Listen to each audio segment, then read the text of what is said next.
Just doing some stuff. Setting up your meeting. The bar's going up. Done. Redirecting to YouTube. Okay. So now we're live. Okay. But I want to see you, Rick. I don't want to see me. Oh, well, I can see both of us. Um, Oh, oh, here we go. Oh, so it's whoever's talking. No, it's automatically switching to whoever's talking.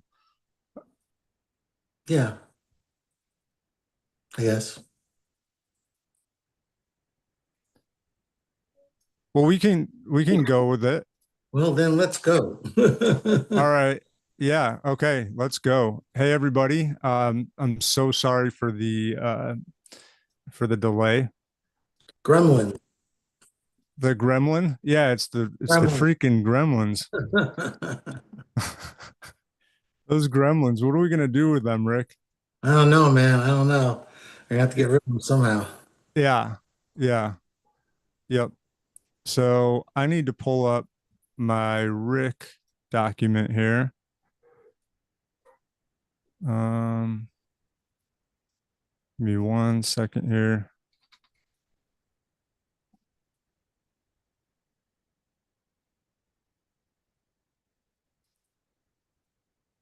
By the way, do you like me better this vertical or should I put it horizontal? Um, Try horizontal.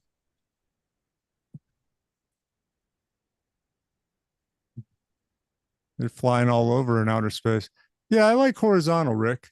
We see more Rick that way. I don't know if that's a good thing, but okay. Oh yeah, that's a good thing. I That's a great thing. The world needs more Rick. don't know about that, but okay. All right, Rick, we're good to go. So, guys, welcome. Once again, I'm sorry. We're going to roll with it, rock and roll, and have a good talk, conversation, interview here. So, welcome to Astral Projection Stories.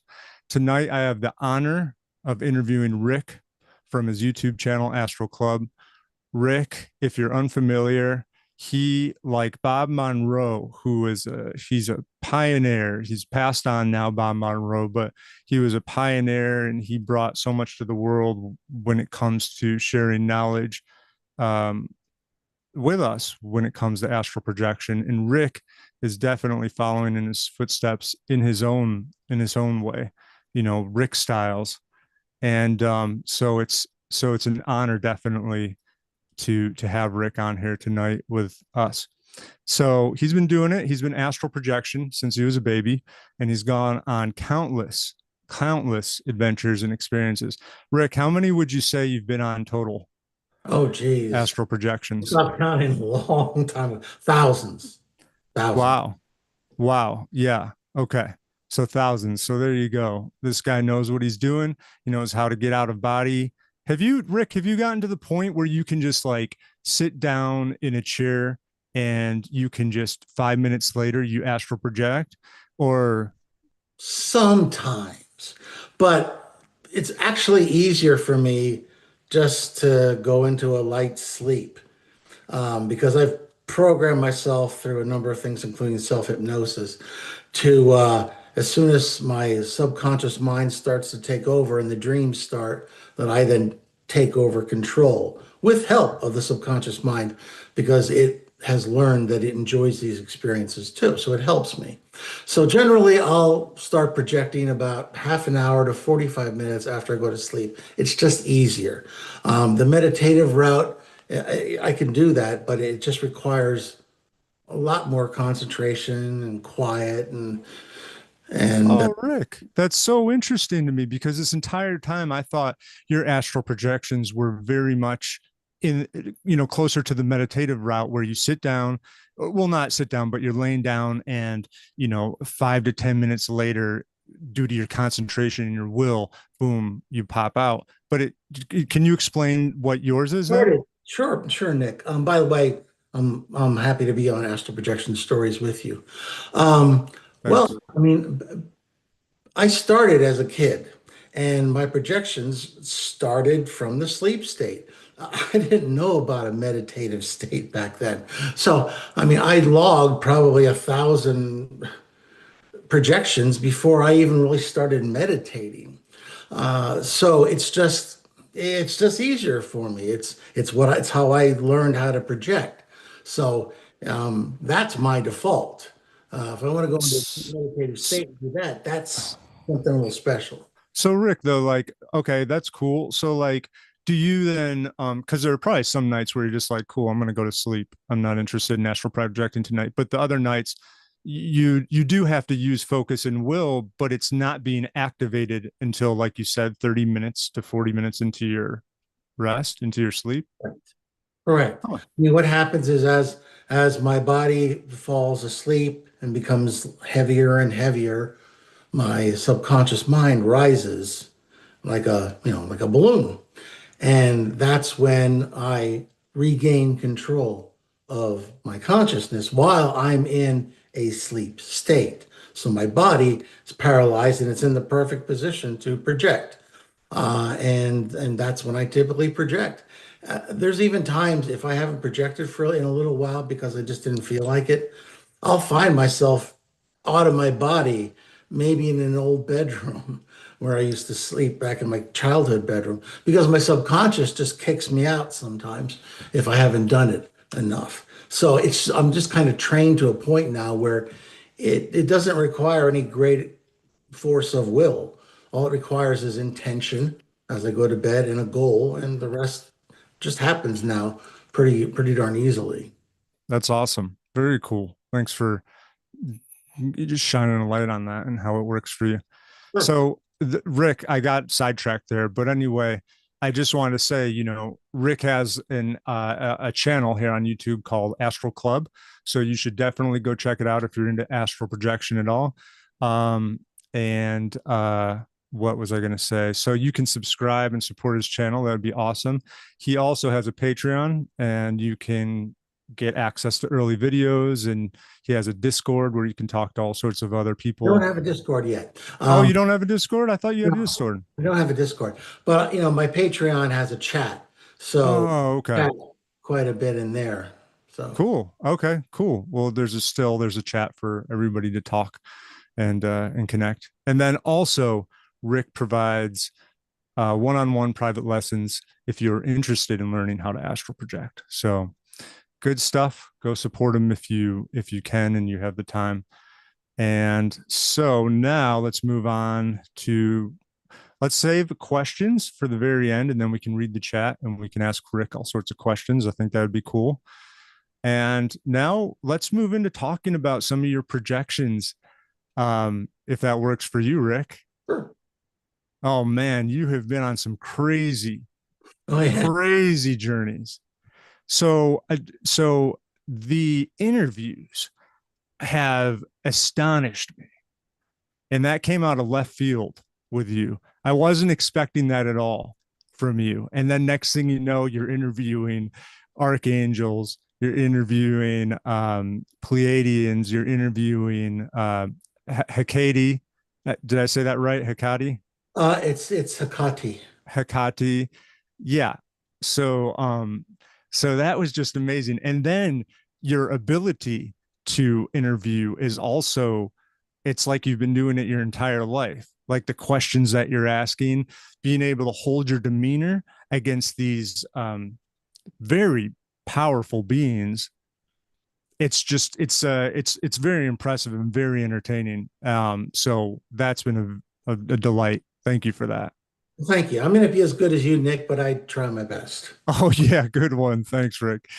So I want to focus a lot on your interviews for sure, but then the latest ones you had was the let's start with the astral rap. Let's start with something positive here.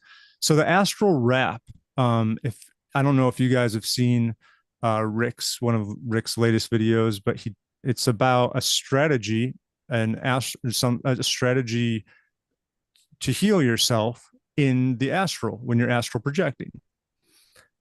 And is that right, Rick? Yes, you can use it when you're projecting or when you're just a little bit out of coincidence with your astral body, say just floating a little bit above. Yeah. So one thing that was really interesting about that one is you talked about how there are energies in your spirit body. What would you call it? Your ethereal form, your astral body. Is Mhm. that what you would call it? I call it an astral body. Others Yeah, call you, it something else, but yeah. So you everybody has an astral body, Mhm. and you can see yourself in the astral, and you can see specific, energy points on your body, and you can notice if they aren't flowing right, if they look like they are, like, help me out here. You can notice disease and sickness before it comes Well, about. a lot of times it'll start in the astral before it gets into the physical. Now, once the disease gets into the physical, you have to see a physical doctor, because that's just the way it works. But if you can catch it when it's in the astral, generally, if you like look at a limb, for instance, you'll see that there's some murky energy, blackish, grayish.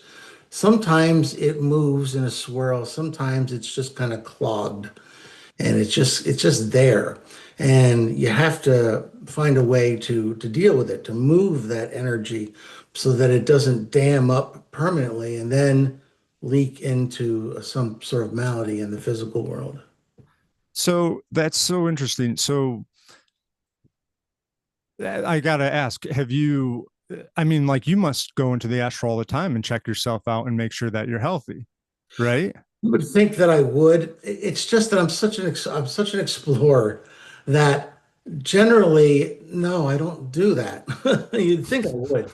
I help heal other people. Yeah, you're always on a There's quest to there's help out certainly an others. American saying that you shouldn't worry or pray for yourself. That's somebody else's job. And I think that's kind of my unofficial motto, even when it comes to this kind of stuff. I mean, I prefer to use my energies to explore, to gain knowledge, and to help others when I can, and to help cure others and Yeah, help and it's not like you're astral projecting every single night. no, I So there, respect every night. yeah. So, and if it's limited on how many times you can astral project, you're probably like, okay, next time I have an opportunity, I want to go on this grand adventure, or check out this thing, instead of I want to just focus on my body and my energy Yes, and that's chakras or where whatever. somebody suggested in the comments section, because I get some good ideas in the comments section of the Oh videos, yeah. and someone said, "Hey, could you interview X?" And I never really thought about doing that in the astral before. And then I started thinking, I wonder if I could. And that's when I started interviewing, the elementals and Hecate, a guardian angel, Anunnaki, the shadow hat man, um, Yeah. to name a few. It's because I just decided, let's give that a shot. Half of the time, I'm unsuccessful. I project and I have an idea, and I say, I want to go to this particular person or what have you. Half the time, it's unsuccessful. I don't talk about those because you don't make an episode from an unsuccessful projection. I only talk about the successful ones. There are some that I just can't get to, and that's why I can't do everything. I can only do the ones that I've been successful, and I get help from my guardian angel guide, so that he helps at times, like to set up certain meetings that are maybe higher level or that are angelic in nature, or just anything to do to kind of help me out. Others I just kind of set up myself, and you can learn an awful lot. One thing that's good is that when I was in college, I learned how to memorize things. I was on the speech team. I had to memorize three 15-minute speeches, so it helped my mind, to learn how to remember things. So when I do the interviews, I do it in such a way that it should flow like a story, because that's how I remember it, like a story. Because I can't remember 1,000 disconnected words. But if it's in the form of me asking a question, them answering, me asking a question, them answering, then I can remember pretty much of it. I don't know that I remember 100%, but I get pretty much of it. Yeah, that's definitely a tool that's come in handy, because I don't feel like I could remember that much dialogue and all the stuff that you're able to. So that's very impressive. I don't have a choice. Um, I can't take notes. yeah, yeah. So you just take notes with your mind, Yes. right? Yeah. That's awesome. So the healing rap, that's so cool because so what would you say to somebody that's like thinks that they could do that just in the physical using their imagination and imagining their body, being healed like that? Best place to do that would be in a deeply meditative state. And that then you want to imagine your astral body coming a little bit out of incidence with your physical body, floating a little bit above. And then put the wrap on using your meditative state. Yeah. You have a good chance of being successful with that. Hey Rick, so this is interesting. So that was so weird for me to hear that the symptoms show up in your astral body before your physical. But why in your astral body? Like there must be something happening up there that caused it. Or no, is it something you're doing in the physical that kind of is like, okay, if you stay on this path, you're going to manifest this sickness and then it starts to show up in the astral and Came then first, the chicken or the egg? I'm not sure. yeah. I'm not sure. Perhaps you're doing something in the physical that starts to manifest in the astral. Yeah. And as it grows in the astral, it becomes more of a problem in the physical. Or something happens in the physical, maybe related to or in the astral, maybe related in some way to the physical, but it manifests first in the astral. I don't know. I don't have in-depth information on that other than I've observed that I see it typically in the astral first. But Rick, so like what's your astral body doing right now? Because you're not going off on an adventure in the astral right now. Are you that could cause some sort of injury in the astral right now? Right? No, I'm here. My Oh yeah, what am I talral about? astral body is my consciousness as well. Um, Yeah. so, I mean, if you're astral projecting, it would be very difficult to have a conversation with someone without being pulled back to your body. Extremely difficult. Now, people who have remote viewing, that's different. You're not out of your body. You're only sending a projection of like 10% of your consciousness to another place on the physical plane. Um, but so you can talk to that person, but astral projection, if you try to talk to someone, you'll probably wake them up and Yeah. they'll be pulled back to their body. Now, I'm not saying there isn't some way you couldn't use maybe deep hypnosis with an extremely experienced projector, that you might be able to dance that line very gently of the person being kind of connected to two worlds at the same time. But keep in mind that the slightest interest in the physical is just going to get you pulled back. Yeah. Yeah. Interesting. All right, so let's pivot to something a little less positive, and that was the video you came out with a few weeks ago. It was called the Second U.S. Civil War, 2142 to 2145. Yeah. So that was really interesting. Um, yeah, so just to recap, I guess, for anybody that hasn't seen that, basically, Rick traveled into the future with the intention of finding out who the future emperor of the United States is, essentially, right? Was that right, Rick? Yes, correct. Yeah. So next thing you know, he shows up in 2142, or I don't know exactly what year you showed up in. I guess it was 2142 around there. 41, I believe. I Yeah. rest as well, but that was the original year. I didn't. I mean, I was looking for conflict. When you're traveling into the future, yes, there's blackness, but sometimes if you're sensitive, you might say you have your sensors out, you can sense when there's a huge amount of turmoil, and then you can come out of that future wormhole or whatever the heck it is. And that's kind of what I did because I was traveling forth and I started feeling more and more conflict. And Wow. that's when I got out of, that stream, and I became aware in that time at the scene of a great battle. Yeah. Wow. And then next thing you know, well, there was an interesting comment I saw that piqued my interest, and it was somebody commented on that video, and they said that you were able to help many souls by asking, basically pleading to your spirit guide, correct?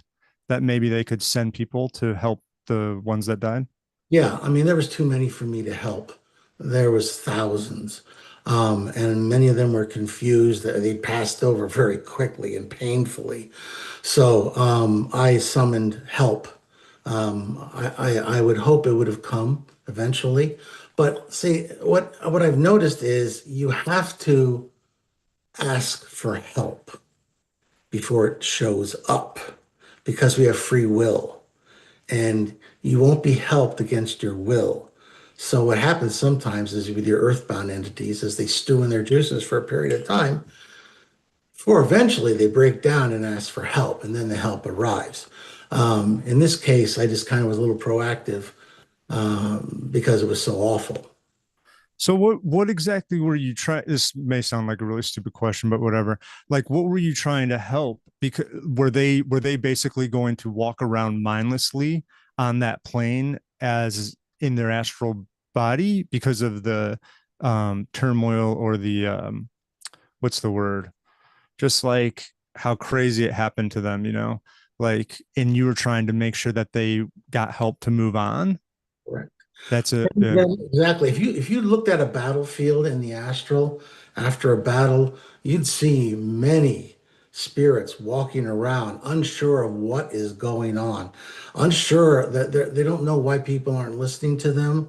They don't know that they're dead, and the ones that know that they're dead are in deep sorrow, and they just, especially, I mean, if somebody dies slowly, peacefully in their bed, they require a minimum of intervention. But when somebody dies violently on a battlefield, either being executed, like many of them were, or being gassed to death, it's frightful. So they're in a state and they need some counseling, they need some help. And so I spent the remainder of my time. I was able to spend about a day there in that time frame. And of course, when I returned to my body, about 15 minutes or so went by. So That's interesting how that works, how time works like that. yeah, the way when you go into the future, that's the way it works many times. So Rick, you're that's all. always trying to help people. You're always trying to help people. You notice that? Well, I mean, yeah, I mean, that's part of my mission. When I'm in my body, I'm trying to help people to astral project. And when I'm out, then I'm exploring or helping whoever I can, help. Yeah, that's awesome. And yeah. So, Rick, that person goes on to say, so my question is, are potential futures sort of a Schrodinger's, did I say that right? Schrodinger's cat situation where they aren't real until they are witnessed? Yeah. Um, yeah, what do you think of that? Well, the word real is it's a lie. Okay. Yeah, way to tell it to us straight, Rick. Strictly speaking, I'm not sure anything is real. I think we're in an extremely sophisticated hologram video game that is being designed from somebody 100,000 years in the future or in the past, and we're playing it out. And that's astral projection is nothing but a cheat code. It allows you to cheat all the rules, like speed of light and all that kind of Do, stuff. do you believe what you just said to be the truth, or are you just kind of throwing ideas out there? Well, I believe that. I believe that. And many of our quantum physicists believe it as well. For instance, a particle behaves differently when it's being observed. Yeah. I mean, that should tell you something there. And it's just extremely sophisticated. But as far as the realities, they're all real. It's just we don't necessarily choose that particular future. Perhaps another um, Earth will choose that future. It doesn't make it less real. I visited there. I was there for a day. It wasn't fake. It's a reality that can happen out there. What's uncertain is whether this Earth, of all the billions perhaps out there, actually chooses that Of particular future. of all the parallel life or parallel existence kind of a thing, like Parallel, parallel Earths out there, which parallel Earths, yeah. so wow, that's wow. So like what was I going to say?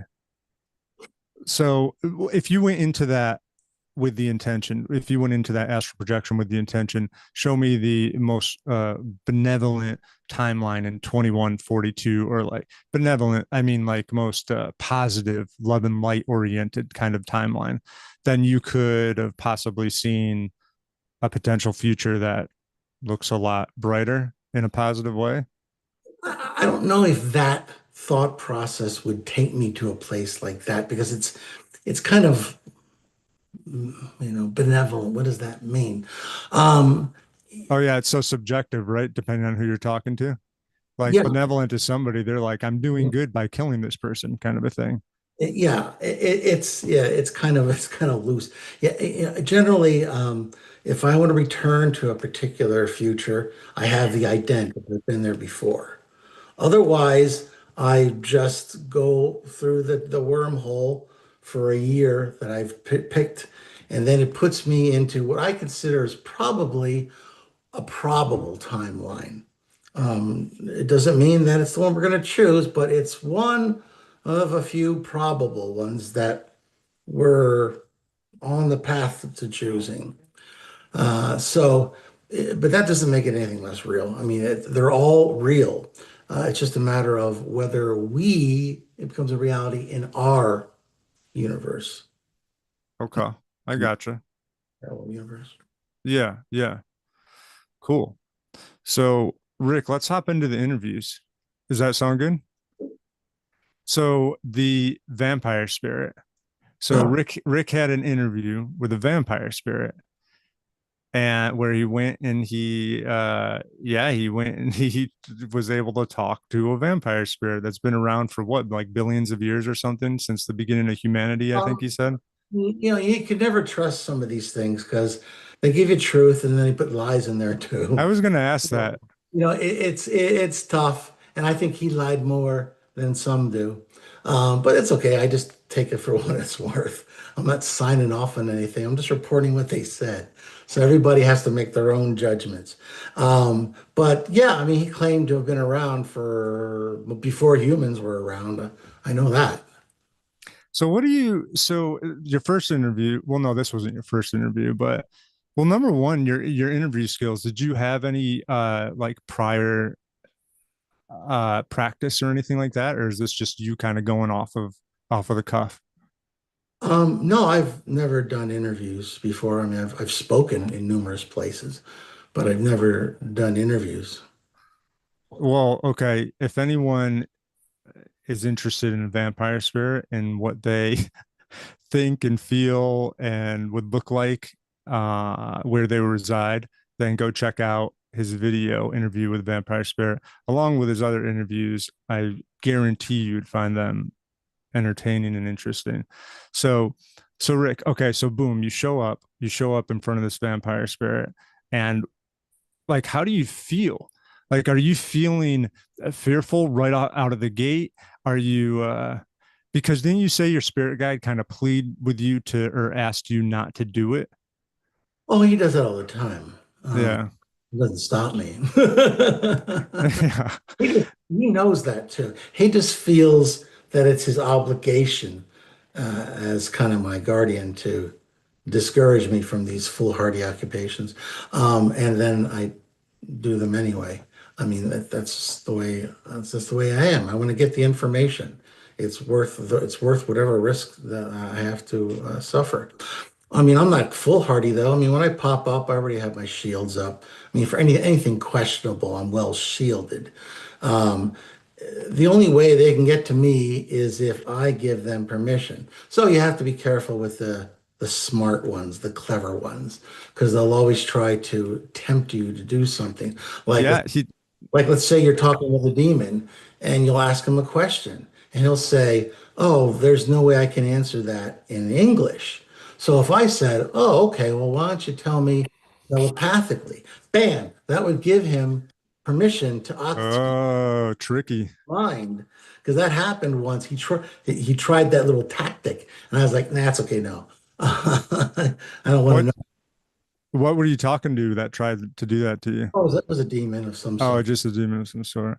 Yeah, yeah, That he was moderately intelligent. So I saw the trick coming pretty fast. But I've dealt with some other of that ilk, and some are dumb, some are smart, some are hyper intelligent. So you have to be really careful. the vampire tried it on you. He said,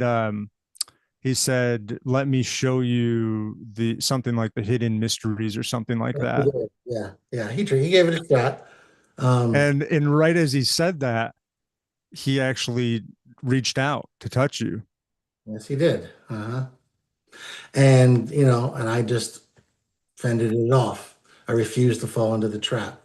So you didn't put a hand up or anything like an action flick or I didn't something need like to. that. I didn't need to.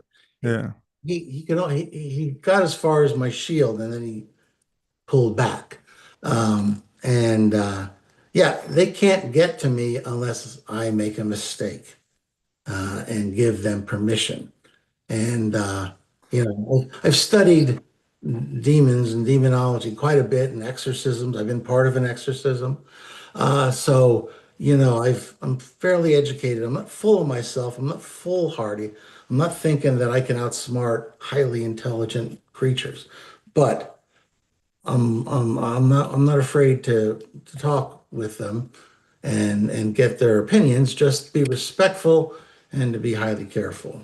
Yeah. So and have your wits about you the entire time. So Oh, what are your I'm guessing your main like defenses are one, you create a white like light shield around you. right. And then two, you have to make sure you maintain your emotion of fear and make sure that that's all the way Not down. fear. You fear is a weakness in that Yeah, situation. I'm sorry, I meant like you just have to push it down and make sure you don't show any fear, right? Yes. I mean, that's you don't want to show fear or weakness, especially in front of demon, because they eat that stuff up. They Yeah, yeah, that's my point. any chance that you give them. And some of them are very good at it too, like the succubus. When I went to interview a succubus, she was very good at what she did. She almost had me, but luckily I came to my senses just in time.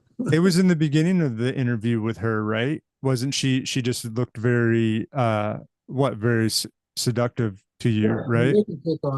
they could take on a human form. I mean, she still had wings, bat kind of wings, which kind of I don't know. Maybe that's hot for some people. Kind of is a little bit of a turn off for me. Oh, really? But I, I'm th- going to I, take that one. Rick, I thought she would have.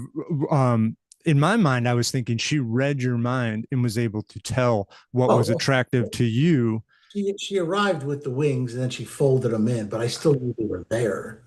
Uh, Gotcha, so that gotcha. you know, Yeah. I don't. I'm not trying to be nitpicky here, but I you know. But other Tell than it how that, it is, she Rick. was extremely.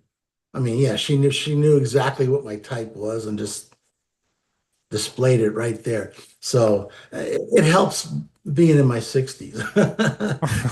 A lot more difficult when I was 15, I can tell you that much. Oh yeah, yeah, I'm sure. Wait, so what was the point when she almost had you? Was it like weakening your mind and then you like what was her like moment of almost getting you? I forget. Take me. I mean, as far as she's concerned, I already belong to them. It's just I ran out on the first succubus. I weaseled out at the end. That would be their way of thinking of it. It's not my way. I liberated myself. And But they don't like losing, and and demons have long memories, very long. They don't forget anything, especially if they feel you owe them something. So, in her mind, she was just claiming what she believed was theirs to begin with. I just Huh. disagreed. Yeah. Well, Rick, you know what's interesting to me? Like you were taking advantage of because of your age and your hormones and everything like that. Like, so to get someone to get into a contract with them when they are weak and they don't really know any better, like how could that create something concrete that like the demon could be like, oh yeah, that's legit, you should never be able to get out of that. Does that make sense? It's like that's kind of silly to have Well, those thoughts. they don't recognize an age of consent. Okay. For them, it's enough that you know what you're consenting to and you consent. Yeah, but it's cheap. It's not, it's, they're playing on easy mode. Yeah. Yeah. Well, they don't care, I guess, huh? I guess any victory they can get, they don't care Yeah, at all. they're just looking for victories that, and if they can get it easy, they're going to go easy. I mean, you know. All right, whatever, whatever. Well, anyway, that was pretty awesome that you stood up and had the bravery and courage to be like, nope, I'm out. I'm out of this contract. Don't even try it. See ya. So, anyway, back to the vampire spirit. So you talked to him. He tried to get you, and then I had some notes here about him. Um, what would you do? Oh, he said, tell me, what would you do if you had the power to see the truth of life? Would you not, like all others, fight to survive? Would you not beg for your life to be spared? Well, Rick, you wouldn't though. You, as you are, you wouldn't because of how evolved you are when it comes to being familiar with the next life and through your astral projections, right? There's more. I mean, wanting to stay alive is ego and is your animal senses. That's what keeps you alive, and that's good because that's how our species got to this point. However, when you're making a choice from a soul level or from a spiritual level, there's higher things than just your physical life. You know, it's your goals to help humanity, for instance. So sometimes you have to sacrifice for that. Um, for instance, I there were people in my Patreon and in general on Astral Club that have asked for my help from time to time when they're astral projecting. The problem is there's a lot of them. There's only one of me. So I asked my angel guide if there was a way that I could be of assistance to all of these people who asked. And he said, well, it's possible if I assist you. Essentially, what we'd be doing, this is highly simplistic, is be breaking off pieces of your oversoul and then we'll just distribute it through the astral. And so that when people are in the astral and they ask for your help, they'll hear your voice and get your advice. And I agreed to that. Now it definitely does lower, you might say, my power or what have you.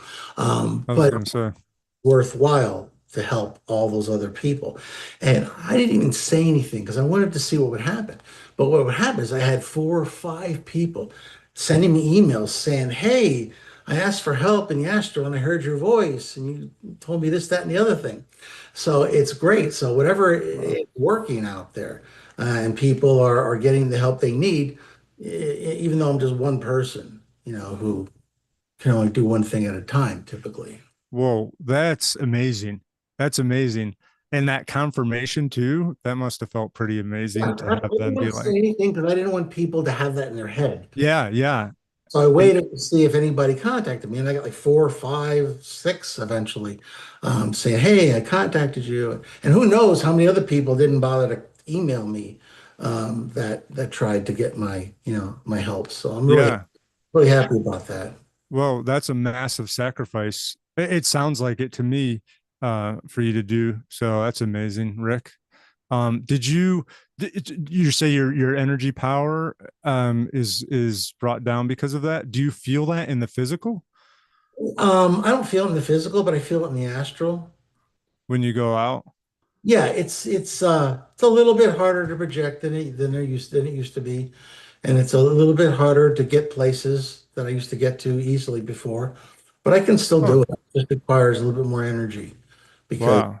a little bit I have to gather a little bit more, than I used to have to.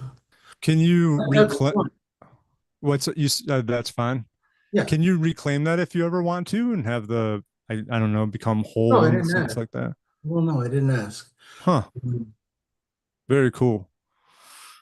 Um, well, so they were saying beg to survive and you wouldn't. So you said, why not show them another way? He says, pain is the only way we understand and we are obsessed with it. And he shows us who we really are. Yeah, it's You just always, very, you always have a very negative view of things. And yeah, it yeah, is it's not that it's a lie. He's got a speck of truth in there. yeah, Pain is a teacher. I mean, you want to teach a 3-year-old child not to touch an oven, have him touch an oven, and I guarantee he'll never do it again. yeah. So pain is a teacher, but it's not the only But teacher. yeah, yeah, it doesn't like, give you the green light to inflict as much pain as you want with no Exactly. remorse or anything. Or, Exactly. And that's their line of thought. And okay, so fair yeah, enough. he said one of the last things he said to you, you can't escape him. He's the only one who reminds you of fragile. Yeah, it just all reminded me of, hey, I'm going to try to implant these fear bombs into your mind so then that disempowers you in some way. That's just what it reminded me I'm of. not impressed. Yeah. They always come off with that kind of grand statement. Uh, Yeah. and I'm not impressed. Yeah. I hear you, Rick. So, well, let's shift and let's move on to interview with an ancient giant. That Oh, was yeah, that was a good one. so you have the intention of finding a giant to did you know that you've read about them, right? And so Yeah, and I saw one thousands of years in the past because somebody wanted me to try to find a giant in North America. And so I found one thousands of years in the past who were giving this Indian tribe a hard time. The thing would catch and eat their children, for instance, which was a very unfriendly act. So I taught them how to deal with it, but it wasn't very intelligent. This one was thousands, I guess, thousands of years older, so maybe it learned something. So, yeah, I wanted to go to see a giant, and I didn't know where I was going. I just followed that thought, and I ended up in of all places, Afghanistan, uh, in their mountain complex, and did he look like the picture? If you guys don't know, go check out the interview on his channel. And he always posts a picture like of the vampire. There's a picture of a vampire and of the giant and succubus and so on. But this giant, you said he was 12 feet tall in the video. But like the giant in the picture, he looks really bulky and muscular. Was he like that in the picture? oh, he was tall and he was muscular. Yeah. There's no doubt about it. And yeah. So he wasn't just like sorry to interrupt you, Rick. He wasn't just like a human, but 12 feet tall. Well, I mean, he was, let's call him humanoid. And he had 6 fingers on each hand, and I don't know, maybe 6 toes. I don't know. So he was different from a human that way. But I mean, he was humanoid. Um, if you were an alien, you might think that was a human that was just really tall. Yeah. But yeah, he was definitely a giant. This was not some human that suddenly became very tall. And he talked about being alive for thousands of years. So there's no human that's going to be doing that. Yeah. You asked about the gods creating them, and he laughs. He laughs about the term gods. And he basically went on to say that it's an alien race that tinkered with the technology and genetics to create the race of giants, essentially, right, Rick? Yeah, I mean, according to him, and I didn't write everything that he said, but according to him, they were masters at genetics, and they created humans, but they also did a lot of other experimentation. I mean, imagine you're a mad scientist who really has a command of genes. What might you do? Well, you might want to see, hey, can I make some sort of freak that's 12 foot tall? Can I make a human with wings? Can I make some person who's half human and half horse? And it's interesting that we've got these legends uh, Greek legends in particular, but also Egyptian legends, where they show all these part human, part animal creatures. And we just assume that it's just their active imagination. But perhaps they were real and they were genetic experiments of these people. I don't think they had the same whatever limitations we have from a moral standpoint. I think they just believed they could do whatever they wanted to with Yeah. the clay of earth because it didn't break whatever personal taboos they might have had. Because after all, whatever they were doing, I'm sure they thought of us as lower beings. So I guess it's kind of like us messing with rats, probably. Yeah. So It's so weird for me to think to get in that mindset of thinking how advanced technology may have been, well, was, I guess, from everything that I understand up into this point, was in the past, but we kind of took a step back based on whatever happened. our ancients, and you can go look at things in ancient Egypt. They talk about the twin serpents of life, which is a very poetic way of talking about the double helix, which is the foundation of DNA and our DNA. So somebody, and the Egyptians would show it with two snakes going up. Like it's So how just did that's the display on all our medical stuff. Yeah, I mean, that's something that's highly advanced. Where did they get that information from? Because we just figured it out just recently, with all of that. So there was a lot of information that we've lost or that we just have hints of. But the problem is we look at it as we just dismiss everything as legend. It's like, oh, they were just Yeah. really creative people, and they came up with Indra's arrow, this missile thing that is fired destroys a whole city in a big mushroom cloud, and you read that in the Mahabharata, and it's just wow. Either they're writing science fiction or they're just writing what they saw. Yeah. Yeah. Um, the whole genetic engineering thing makes me wonder also. Tell me what you think, Rick, about humans being created by an alien race or something like that. What are your thoughts on that? We weren't created, we were uplifted. What they did, and the Anunnaki were the ones who did this, uh, they took the more primitive um, bipedal creature that was running around back then with a fairly low level of intelligence, and they mixed its DNA with theirs. And by doing that, they were able to uplift our species in that they increase our intelligence to a point where we would be of use to them because they were mining gold here to send to Nibiru to help fix their atmosphere. And their workers, there was evidently two races on Nibiru. One was the Anunnaki, the other was the Igigi, who were another race. We don't know much about them, but they were their worker race, and they did all the work. The problem was is that they were at this work for a long, long time, thousands of years, and I guess they got tired of just slaving away on the hot earth. They were used to a cooler climate on Nibiru, so it was extra awful for them. And the idea was that what if we could uplift this species and make them into our workers? And they'll look upon us as gods and they'll do what we tell them to do. And that's pretty much how it worked out, which is why we have all these primitive beings that they dig up on a regular basis. But our group, our species kind of popped out of nowhere about 250, 300,000 years ago. It's just like there was this real primitive form, and then suddenly we were there.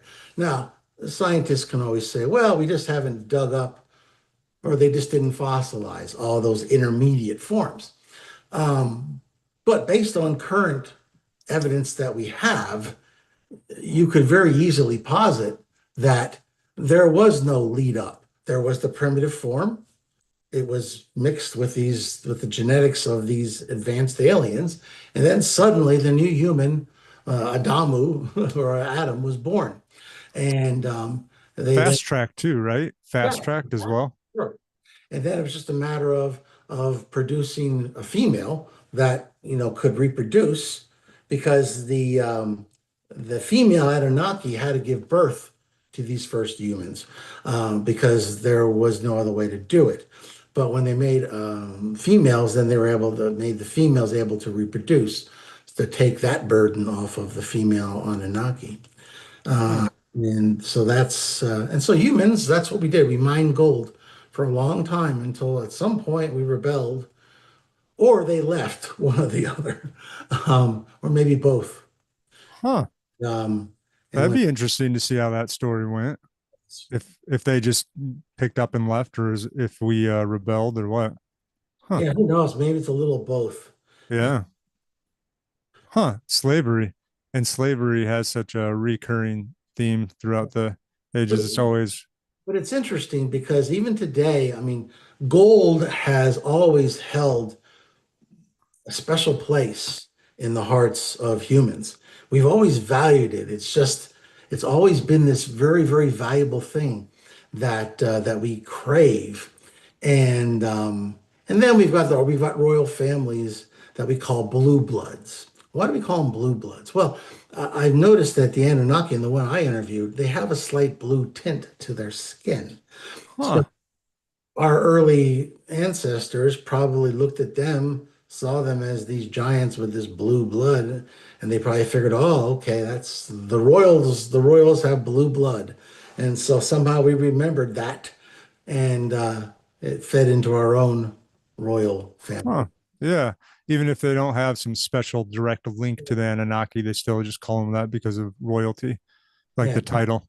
yeah. And if they do, it would be so diluted at this point that you'd be able to tell the difference, Yeah.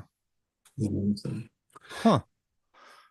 Gold, doesn't it have a, isn't it, does it have, is it super conductive with electricity or something like that? Doesn't Gold, it? gold is probably the best conductor of electricity. It's just not used because it's very valuable. Yeah. Silver is also a very good conductor. It is used in some cases, and your cell phone has a very small amount of gold in it for various electronic parts. There's some silver in there too. Um, Huh. So just to go back to the giant and the end of your interview with him, he said something that kind of jolted you a little bit was he said there are things in this world that are not meant to be understood, and there are consequences for those who seek them too deeply. And you said that line really hit me pretty hard. yeah, sure. I mean, it's something that I don't ordinarily think about. I, Yeah, uh, obviously you're just going out I'm like rushing in as a where angels, cowboy out there. I'm rushing in where angels fear to tread. It's just because I have this insatiable curiosity. I mean, if you want to torture me, all you have to do is put a book in a room and say, I am not allowed to read it.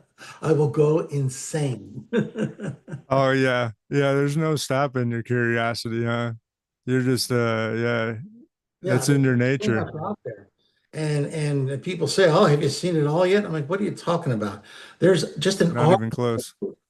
I could live 1,000 lifetimes astral projecting, and I still would only carve a teeny portion of it. So it's just there's just so much out there, just in our universe. Yeah.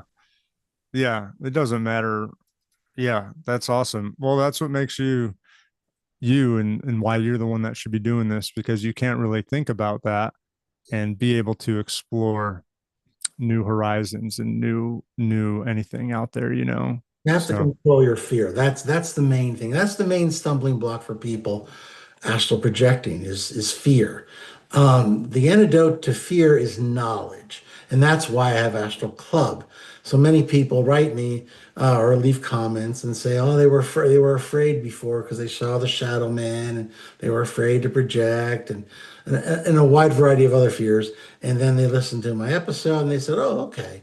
And so they were then confident and they were able to ignore the thing and then go off and have their experience. So, I mean, that's one of my main missions is to spread the information so that people won't make the mistakes that I had to make. Because I was just going with it and playing along for, as it went. I didn't have any books or guides. It wasn't until I was 11 years old that I got Journeys Out of the Body by Robert Monroe that I was able to read and know that there was someone else out there who also did this. And I thought I was the only one. And it was scary at times, but it just there's so much out there that it's worth dealing with the scary stuff. It helped me to control my fear, and Yeah. really important in all lifetimes. To give any listeners out there that might be dealing with fear some confidence, Rick, remember you weren't you popped back into your body many a time from the Shadow Man, but then finally when you became confident enough, you popped out of your body, you saw him over there, and you scanned him, and you noticed that he was pretty much like primitive, like, Mhm. and no higher consciousness than like an animal or something like that. Yeah, And it's kind of like a mosquito. yeah, and then you gave him, and then you were like, "Oh, this is silly," and then you gave him the finger. Yeah, I You flipped gave him him the off. middle foot. Then I just took off, and I've never seen him since. Yeah, that was it. That was it. So that's pretty cool. That just shows you, yeah, you just gotta get that confidence and overcome that fear. And all it takes, it seems like all it takes is just that one time of going through it without being fearful, and then after that, you're good.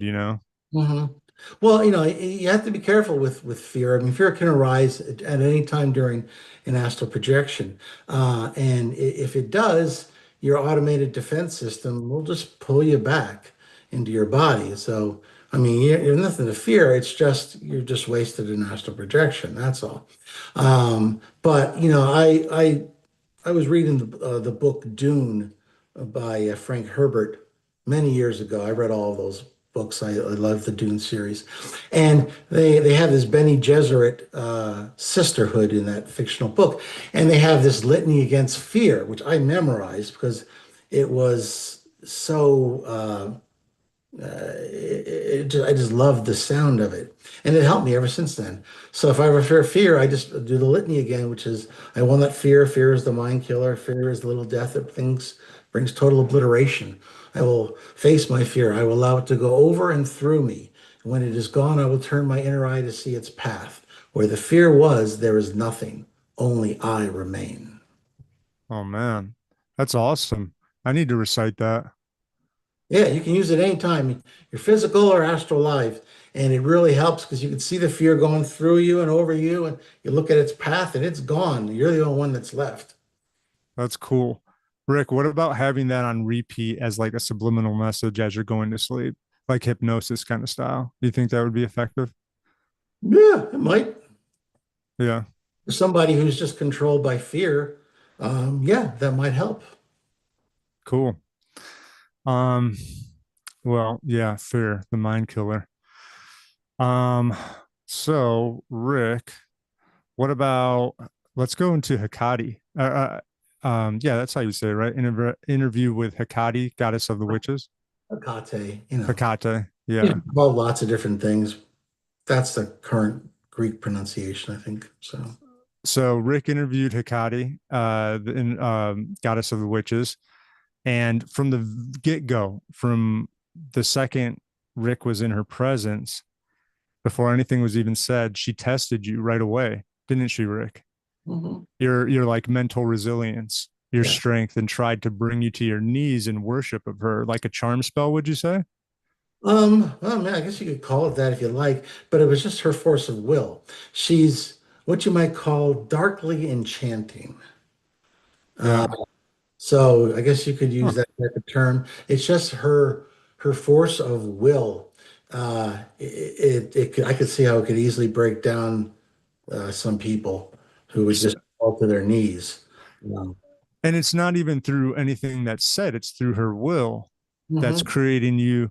And then, so say you did break down, just say you did break down in worship of her. Is that, are you able to think about as you're doing it, like, oh, this sucks, I don't want to be doing this, but I'm doing it anyway? Or is it more like you're just turned off in that sense and you're just in control of the other being? I don't know. I've never broken down before. Um, it's in order to interview these people, I have to try to keep an independent mind. So I wouldn't want to fall under anyone's spell. And I find her extremely attractive, but I'm not saying I trust her 100%. So Yeah. that's not something I would play with. She gave me some information at the end that I could contact her if I ever needed assistance. And she told me she hadn't given that information to a male in hundreds of years. So I was very much, complimented by that. But, I want to maintain my neutrality as much as possible so that I could talk to a lot of different types of entities.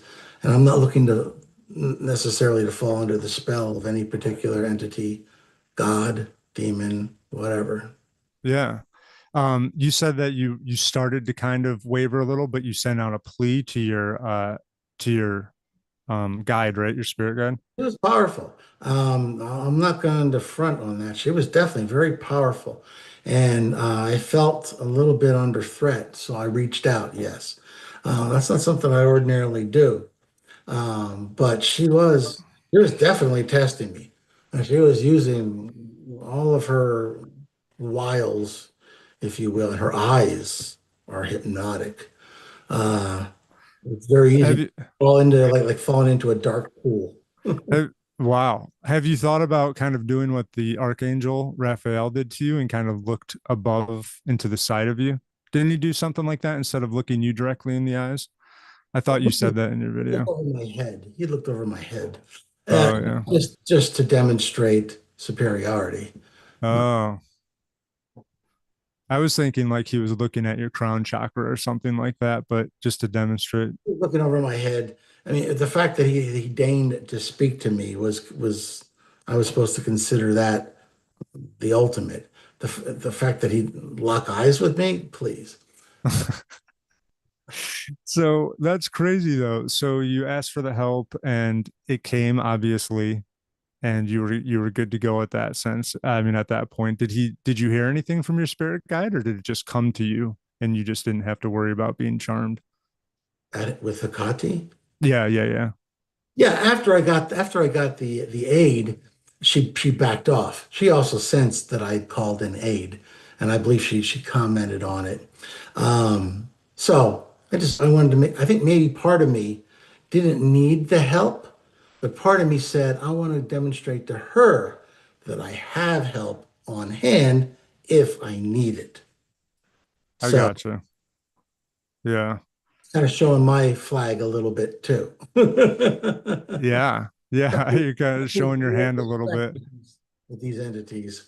They respect strength, and in the astral, it's moral strength and power and that kind of thing that sees you through, and also your will. You have to maintain a strong will because they'll try to batter it down if they can. Yeah. So you asked her about her origin and she showed you through mist. She was waving her hand and she kind of showed you through mist what Yeah, her journey was. that the area around her kind of faded, and there was yeah, it was like I don't know, it's like peeking into the universe, and she was showing me the past and where she had come from. I got that idea because someone had left a comment and said, "Hey, could you ask where some of these gods or whatever come from?" Because I hadn't asked the question before. And so with her, I asked that question. She gave me a nice little origin story. She was right there at the beginning, according to her. And, for the sake of argument, let's say she's telling the truth. So. Yeah, and she said that she was basically she became aware of creation and she had no name and felt empty inside. Yes. And her only emotion was curiosity, traveling through, seeing the stars, being born and destroyed. And then she stumbled upon Earth. So, what? She was energy at that point with emotion. It's not like she was a human astral projecting or anything like No, that. no, no. She's No. a different form of life. Probably mostly energy. I don't know what else makes her up, but she's a different order of life. Let's Yeah. And then, takes on the form of a human when it's convenient. yeah. Yeah. Huh. Yeah. So then she comes across primitive life here on Earth and notices that the women are thirsting for knowledge and seeking answers. And she shows up to them through the smokes of fire and mists in their nights. And she aids them on their journey of healing and power. And then they gave her names and identity. Many names. She had many names. The one that I like is Hecate. But she was Inanna, Ishtar, a bunch of other ones too. And depending on the civilization, that she was helping. She found connection with the women because of their more spiritual nature, she said. Um, I know that some men would say, "Hey, wait a minute," but that was what she said. And perhaps the feminine mystique is more attuned to those types of universal energies, the reproductive energies. So perhaps that is something that women have over men, and that's fine. We're different. But yeah, so that's what she was mostly connected to. It was the feminine of humans.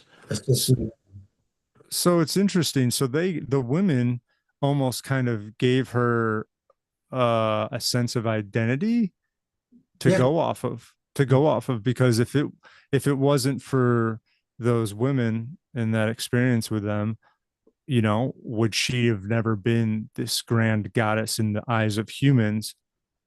And I don't know, it's just very interesting to think, you know what I mean? Would she just still be a soul just traveling around looking at stuff?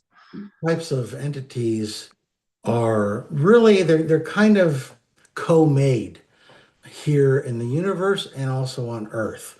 We humans, the human worshipers especially, help to create the being, help to create the intelligence and the abilities,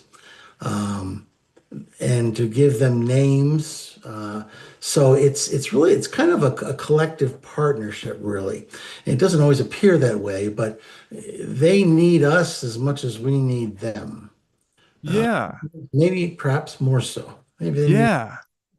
Yeah, it's really interesting to think, Rick, because humans, one of our superpowers is, correct me if I'm wrong, it seems manifesting, believing, and then that gives energy to whatever is in thought.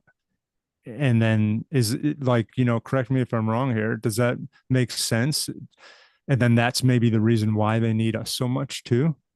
Yeah, I mean, we also have something that is as much as some of these entities will play it down or won't mention it, we have a certain freedom, the freedom of will and an ability to change ourselves dramatically that they just don't have. Like the angels, for instance, they are as they were created. They are as they were when they came into being. They can't really change dramatically. They'll always stay basically who they are. Humans are the ones with the abilities to make changes and to use their freedom of will to go in a totally different direction if that's what they choose.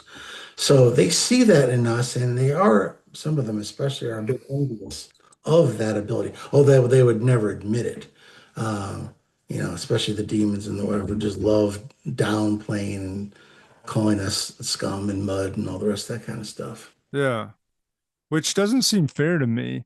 And tell me what you think, because like we're kind of limited in our I don't know, capacity or knowledge of how everything works beyond the veil and stuff like that. I don't know, just beyond the beyond. So like, what am I trying to say? So, but then they'll judge us in ways that it seems like we know all of that, but we just decide to be a certain way that is looked down and frowned upon by them. You know what I mean? Even though our knowledge is limited, some people are doing the best they can with what they know. And you know what I mean? As I said, many of these entities won't admit what they see in humans that they envy, because that's not something they'd be willing to admit. And we've got this opportunity that we're placed in this situation here in the physical world where we're given these very great challenges, and we have an opportunity to work through them and to defeat anything that stands in our way of achieving our goals. And doing that in this particular situation, first of all, it's a very fertile ground for testing purposes, for beating things, for achieving goals. And if you can do it in the physical, then it shows, what you can do in the astral and on, spiritually speaking, because this is the hardest right here. So if you can do well here and help others and what have you, then it's a good place to progress fast. It's like taking an abbreviated course that usually takes 12 weeks, but you're going to take it and do it in 6. So that just means that you really got to work harder and do more and really absorb that information more quickly, rather than somebody who's got the 12 weeks to do it. So Yeah. that's that's one of the things that the physical is good for. Uh, Yeah. and certainly the gods, the demons, all those different entities out there, they each have their own view of things. And once again, I always take everything with a grain of salt, um, because first of all, they've got their own opinion, their own viewpoint. Second of all, some of them have an agenda. So you have to just, I ask questions and they answer, and we go from there. I love how you talk about the gods and stuff like that and these just powerful beings.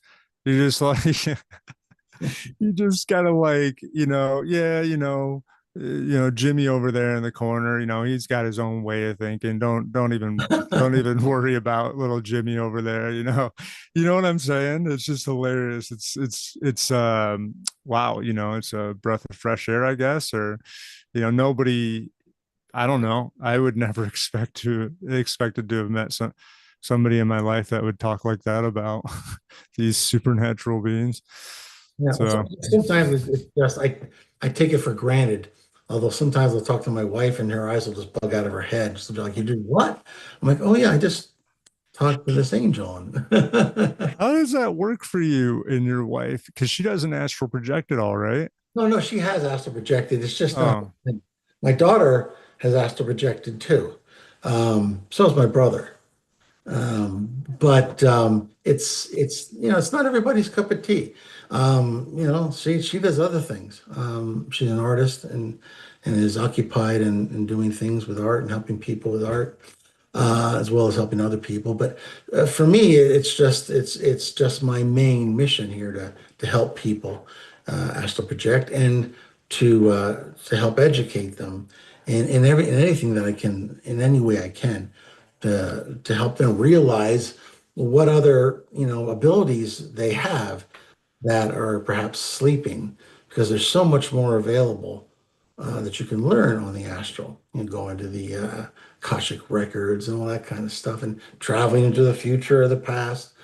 It's just a rare opportunity that I'd like everybody to be able to experience at least once in their lives. So that's what this is yeah. for. It should be a required course in school, at least 1 year, where you at least you learn and you can at least experience it one time and then decide to go whatever way. It just seems like it would be really helpful.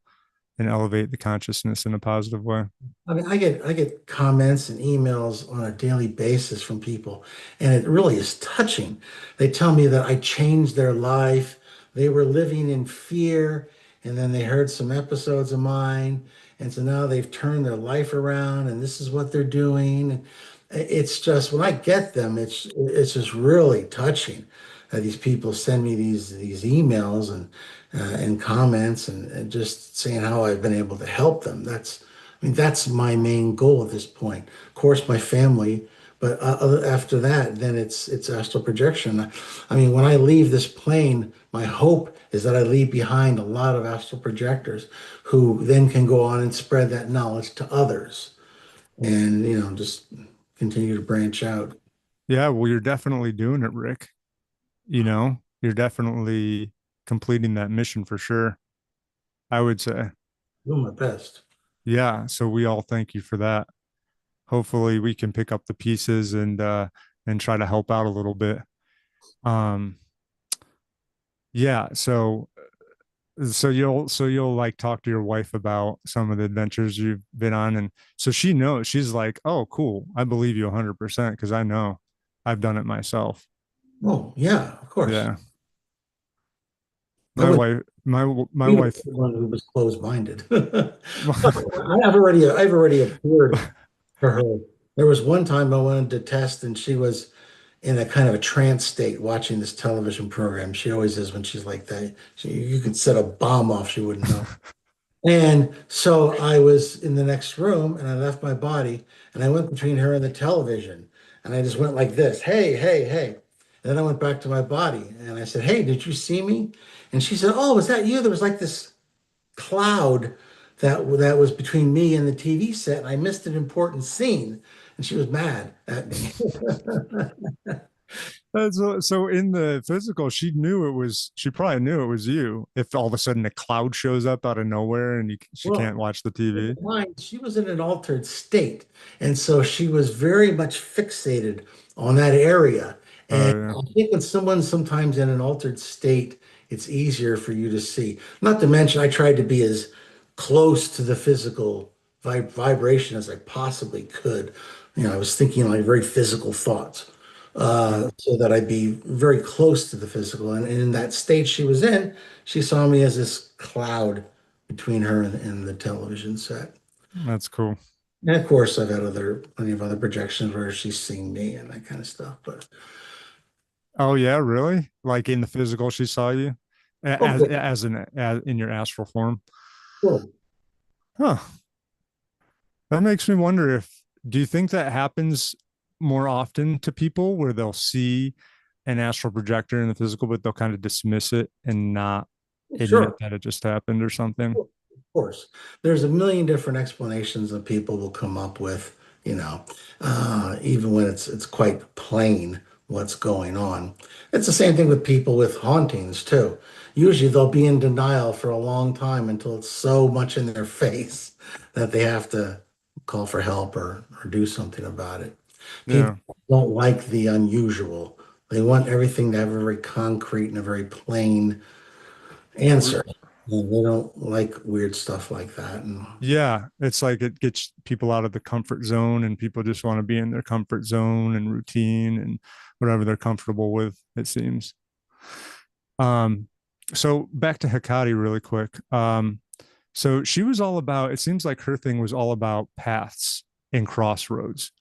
That was kind of her, she's the guardian of that or something like that, you yeah, would say. that's one of her things is guardian of crossroads, that kind of thing. People Yeah. summon her at a crossroads, for instance. Yeah. And then you asked her, is there a path for everyone, even those who have lost their way? And she says there is a path, but not all choose to walk it. Um, yeah, basically every soul is capable of transformation and finding their way, and it requires courage and it requires facing the darkness. So yeah, this is what I wanted to get into: facing the darkness within themselves.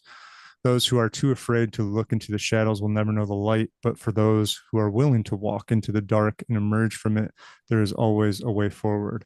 So Yeah, like, that's her thing too. The darkness. She tests people, looks into their soul, looks if there's darkness, and see if they can navigate their way out of that darkness into the light. And she challenges people. She's not easy. She's not an easy mistress. She's not an easy teacher or a professor, or God for that matter. So, if you've got that secret darkness that you're not facing, you'll face it with her and it won't be fun. So you want to go there with a clean slate and and a powerful will, or else you're going to, return to your body whimpering. Yeah, to put it lightly, right? But the way she was talking about darkness and facing it, so would you say that that's the same as doing shadow work or something like looking into your dark side and healing it, like healing your trauma and your fears or something, or overcoming your fears? Would you say it's anything like that? There's a teacher who uses that word shadow work. And I'm a little uncomfortable with her and some of the things that she's said. I don't like using that term, and I think she spends too much time concentrating on the shadow. Uh, the shadow shouldn't be ignored, it has to be acknowledged, but you don't want to dwell on it because that leads to a different path and quite destructive one. Um, so you got to be really careful when you walk that path. Yeah, I hear you, Rick. The idea in my mind, at least like the solution would be you figure it out. You got to come clean with yourself. Figure out what, yeah, is something negative. What am I trying to say? Yeah, like something either traumatizing to you or else like a fear or something, and you have to confront it and be real with it, and then you have to kind of like in your own way set it free, and like you kind of like have to in your own way, you know, you've confronted it, so now you can kind of walk away and that won't be bothering you anymore. Yes, yes. And it's you have to be careful with that kind of shadow stuff with you don't want to become like a navel starer. You don't want to be so consumed with your own self that that you ignore, which is the primary mission, is to help others. And I think sometimes that approach is very self-centered. I mean, I understand there's a certain amount of that, certain amount of ego that we work with, but it's not something that you want to get absorbed with. You want to make a career out of. It's something that should be faced and defeated and then moved And on. then move on. And then you find ways to assist others to do the same, not just continue to work on your own stuff. Yeah, yeah, I hear you. um So then, yeah, Rick, we have to get to the gift that she gave you because that was wow. I mean, I'm not trying to get you to tell us what it is because that'd be stupid and not a cool thing to do. And anyways, there's no way you will tell us. But like so Hakate, if you guys don't know, she said to Rick, "You have impressed me, mortal, or you have impressed me for a mortal. I will give you a means to call upon me in time of need. You will not share this wisdom with any other human male and precious few females." And then a blinding flash of light filled your consciousness, Rick, with a like a knowledge she granted you. So like definitely not asking for specifics, but like I guess did all of a sudden next thing you know, you just had a vast like encyclopedia in the back of your mind at that point or something, just of hidden knowledge or something. If you or we can just not even talk about it if you don't want to. Well, I mean, I'm not gonna reveal it for obvious reasons. But it wasn't an encyclopedia of knowledge. It was just, it's like somebody giving you their phone number or their address, only Okay. in an energy level. Oh, so kind of like her ident or like ident of location. Oh, that's awesome. Okay. I got you. Yeah. Cool. Um, well, that's pretty awesome. And I don't know how many other people can say they got that gift from her. So congratulations, Rick. Okay, thanks. What did it feel like when you gained that knowledge? Was it just like boom? Well, I was very humble. I was very grateful, certainly. I wasn't Yeah. looking for any gifts or anything. Yeah. I'm just looking, the gift there is really just talking to me, giving me the information. So, I mean, that was completely I wasn't soliciting that at all. That was just a gift that she decided to bestow. I mean, my guess is I probably passed her tests, and so she decided that she was going to do that. Yeah. Also, That's maybe she sensed that when I give my word, I give my word. yeah, that's helpful, right? So then you asked her for a lesson for those of us who walk the mortal path, a piece of advice. She says, do not fear the dark. It is in the dark that you will find your true power. Embrace the unknown, for it is where the magic lives. The crossroads will always be there waiting. It is up to you to find the courage to step into the unknown. Doesn't that reminded me of Darth Vader when I first heard it and he says, Luke, if you only knew the power of the dark side. I think the energy there was a little bit different. He was inviting him into this cartoonish evil that is the dark side in Star Wars. Uh, Yeah, yeah, Realistically speaking, we all have light and shadow sides. And they make up both. They make up who we are. It's just you just want to make sure that you accentuate the light and acknowledge the dark, but move, through it. And she's very much interested in the people who have the courage to move through that so that they can help others because she was very much oriented towards that with the wise women who came to her. She helped them to learn a number of things, not only spells, but also various cures for illnesses. And so very much, interested in people who have the bravery to confront things like that and to move on and to move forward. And for a lot of people, that's a very difficult thing to confront. I mean, there are people who go camping and they sit there and they play music loud. Why are they playing music loud in a camping situation? Because they want silence. They don't want to have to think. They don't want to have to be with themselves. So this loud music drowns out those thoughts. I mean, when you go camping, it should be a place of meditation and quiet and introspection. But that also requires a certain amount of bravery because looking inside and being very honest with yourself as to what your strengths and weaknesses are can be painful, but it's necessary to really self-actualize to get to that point where you're ready for newer things and ready to progress upwards. I mean, I didn't have to come back this time. I volunteered because I saw that there was people who were interested in spiritual disciplines and things like astral projection. So I came back willingly, but I don't know how many more times I'm going to do that. So that's why I want to try to spread the information so that others out there can also act in the same way by teaching others. Uh, yeah, I don't teach astral projection just so one person can do something. I teach them so that they can learn and then spread the information to others. yeah. Do you think your progress will be like um, a decision maker for you? Like if you're very successful and how much you have spread awareness of astral projection, that will be a deciding factor for you on if you come back next time or not. I would imagine that'd be a very important one, yes. Yeah. I remember reading a comment also recently that you said part of the reason you came back was for your daughter too, right?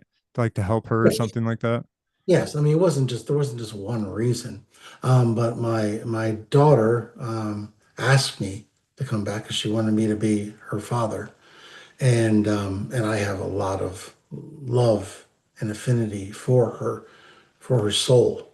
We've had many lives together, so that was yet another reason to come back. I mean, when people come back, there's always a number of reasons. There's never just one thing. There's always a number of things. So, yeah, I mean, although I actually gave myself an out before I went into my body, I made sure there was like a little bit of an illness that it was called pyloric stenosis, and it kicked in at some point when I was just a baby. What it does is it's a little film that covers the pylorus, so the stomach can't empty into, the intestines and what have you.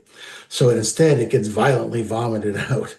Uh, and I used that, I did that on purpose because I wanted the option at that point in time of getting out if I didn't want to continue with the life. But Really? I remember thinking that no, I want to stay here and do what I came here to do.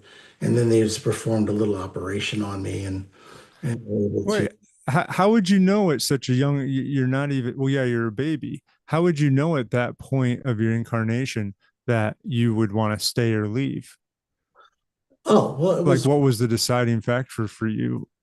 I don't know, it had been a while since I'd reincarnated, so I guess I didn't know what it was going to be like again.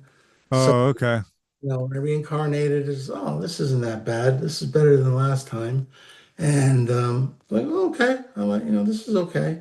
So went ahead and we got the surgery and I was fine. You implanted a ticking time bomb just in case.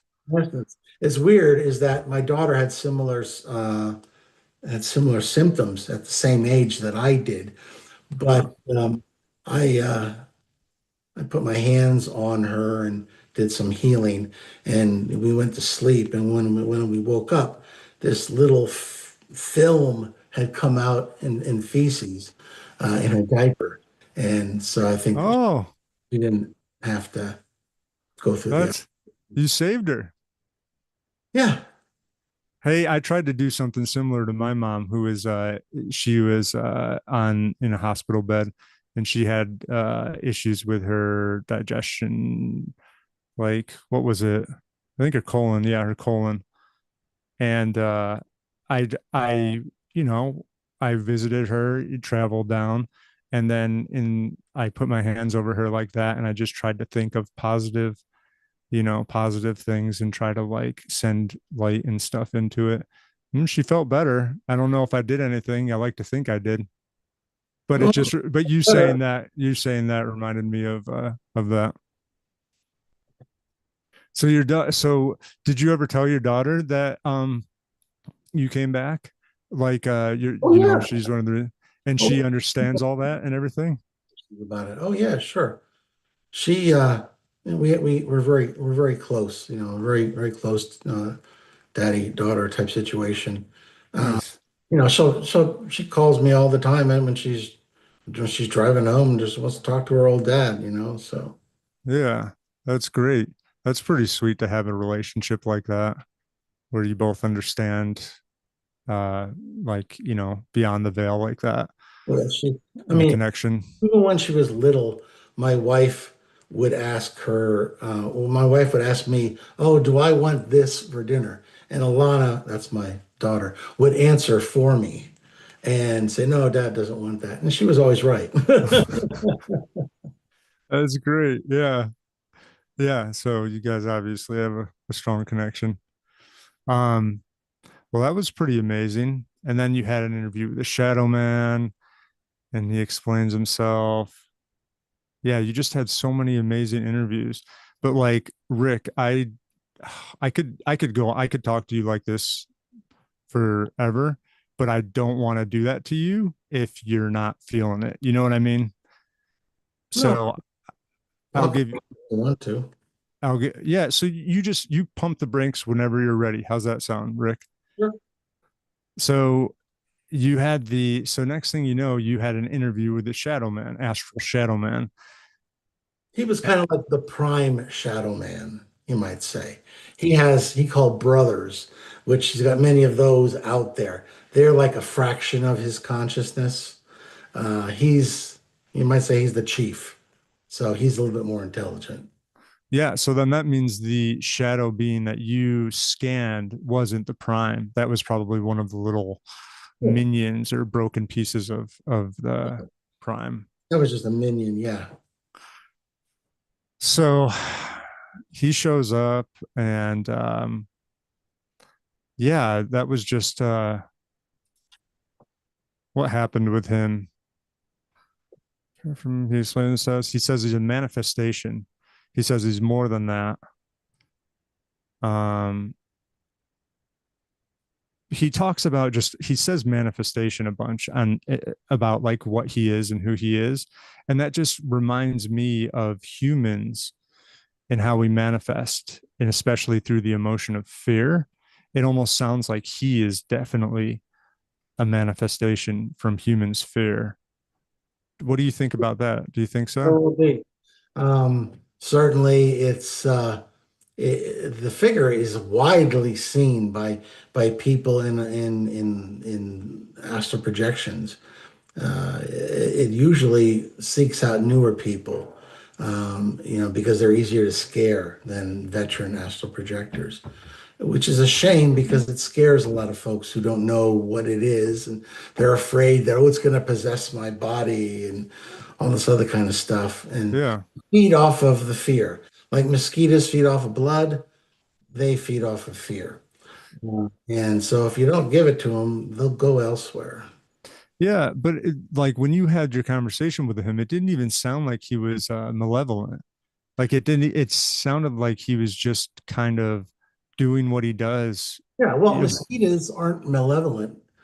They kill, they've killed millions of humans throughout history. I think I heard somewhere say that the malaria kills like 1 million people a year, but they're not malevolent. They just do what they do, like an animal intelligence. Uh, yeah, Viruses aren't malevolent, yet they have killed what, billions of people? So you don't have to be malevolent to be something that perhaps we as humans are uncomfortable with. You could call it a natural force of some sort, and have it do what it does without necessarily impugning its character as to whether it's evil or whether it's good. I mean, first of all, the whole concepts of evil and good are simplistic. I mean, let's be honest with each other. There's very few things in life that are all evil or all good. They're usually some mixture of both. yeah. Depending on who you're speaking to. Yeah, yeah, definitely. So, yeah, that was just. I don't know. It just. Did you feel any fear when you were talking to him or anything like that? I guess not really, right? No, not with him. I mean, I have faced down his brothers before. Why should I be afraid of him? Um, Yeah, he's nothing but a shadow man. That's all he is. His power is in fear. That's yeah, I mean, people, oh, you can wrestle them if you like, and it'll be like wrestling yourself. Uh, but it's the fear is what they want. It's how they feed. And if you don't give it to them, there's nothing else they can really do. I mean, they look scary on purpose. I mean, yeah, shadow man thing is like the universal sign language for be afraid. Okay, I mean, who wouldn't be afraid waking up in their room and seeing a shadow man in the corner? yeah. And that's a recurring theme, it seems, with a Everywhere. bunch. You put in shadow man or hat man in Reddit or something like that, and you'll get all kinds of hits. Yeah, Or online, you'll get all kinds of hits. but then also fear though too. Like that being the fuel for entities and Yeah, beings out there. that one, they feed off fear. That's what they do. Like mosquitoes feed off blood. It's like and you had an interview with the reptilian as well, right? Oh, the reptilians, yes. They're very unpleasant characters. Yeah. So you kind of it sounded like your intelligence was it kind of surpassed theirs, or it was like I don't know, you were a more intelligent being when dealing with them. I don't know. I guess you can measure intelligence different ways. I don't know. I mean, I wanted to get some information from them, and I was able to do it. And they were, I mean, they're definitely intelligent, but their intelligence works in different ways. And, Yeah. and keep in mind, I'm trying to translate it from the images that I'm getting from them. So maybe my interpretation is a little simplistic. Because when you're dealing with telepathic information, you're getting all these images and you do your best to translate them into English. Yeah, yeah. I'm sure that can probably be a little tough. So, Rick, they're like in existence right now, then, right? Yes. Just like the Pleiadians and Yeah, just they like, have bases below ground. yeah, lots of tunnels and stuff like that, right? And they had ownership of the earth before we were here. They claim the earth is theirs, that they were here first. Whether that claim is valid or not, I don't know, but that's their claim. Have you ever heard of the Lacerta files? Yeah, I think I have heard about those. I think I read some of those years ago, maybe. Yeah, I just stumbled across them I don't know, a few months back. But I don't know, it just was interesting because like some of the things were aligning with what you were saying and what was said in the Lacerta files, which was back in like 2000 or something like that. Mhm. Um, We have so legends of lizard men going back thousands of years in Babylon, Sumeria, ancient Egypt, the New World. um, have drawings or stone pillars designed with these weird lizard men, and of course, so it's all over the world. And the natives here in America have some legends of lizard men too. They call them feathered serpents. Um, and Quetzalcoatl was I think it was Incan or Mayan, one of the two. And they call them a feathered serpent. And we know now that, dinosaurs, for instance, had some feathers. That's not something we knew until fairly recently. So this is all over the world, and their scientists are just saying, "Oh, it's everybody's got this weird imagination. Everybody wants to draw lizard men for some reason." But I find that a little, questionable that it would be all over the world, especially back in the days when you couldn't just hop on a plane and go to another part of the world. They were pretty yeah, limited. So these lizard men have been around, and whether they were here first, I don't know. That's their claim. Right now, they're just kind of underground doing whatever it is they're doing. yeah, and from the Lacerta files, it sounded like they are able to disguise themselves through like telekinesis, kind of in a way, like they're able to just it somehow trick our minds from seeing their true what they really look like. Have you ever heard anything like that? I've heard that. But I, you don't. I haven't actually witnessed it though. Gotcha. I was just wondering if you, through astral projection, were able to confirm any of that kind of stuff. No, I never went looking for dragons or for lizard people, because I talked with others and found out they're unpleasant individuals. And the only reason I went there is because people were saying, "Hey, could you talk to these folks?" So, Somebody I saw in a comment, somebody said, "Are something about leprechauns? Can you?" They were like, "Are leprechaun?"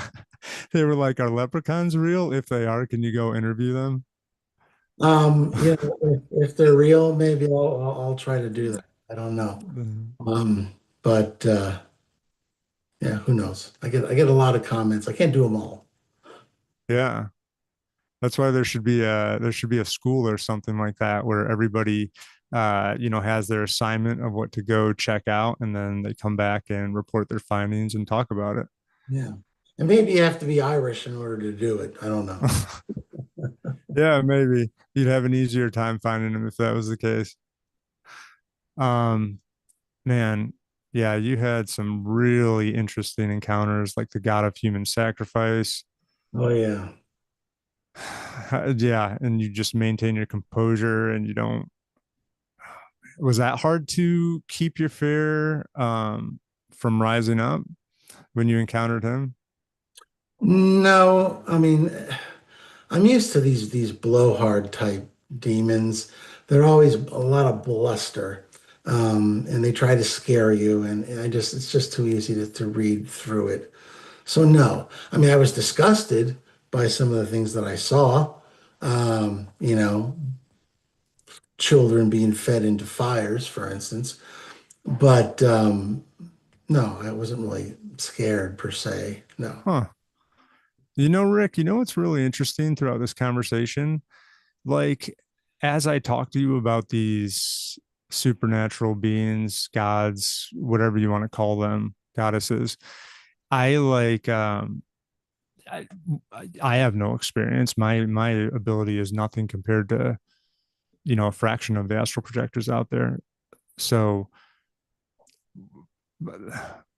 so what I'm trying to say is like I am the whole mystique that's built around them, you know, of holding them on a pedestal. It's kind of being taken down for me. You know what I mean? Good. But but it wouldn't be right for me not to acknowledge that if I was in the presence of any of them, I would probably get destroyed and my fear would be insanely high. But it's it's just a very interesting dynamic that's happening right now, that you are making it seem, yeah, you're kind of like breaking that mold for me at least, which is interesting, which is interesting. Yeah. So I appreciate that, Rick. So, but throughout you talking to all of them, a lot of them, they always kind of speak about balance. Don't they all seem to kind of like that's their main driving force? They're like, yeah, we're doing it for the balance. Balance definitely does come up. And it's if you look at the greater reality, if you will, balance is very important in our universe.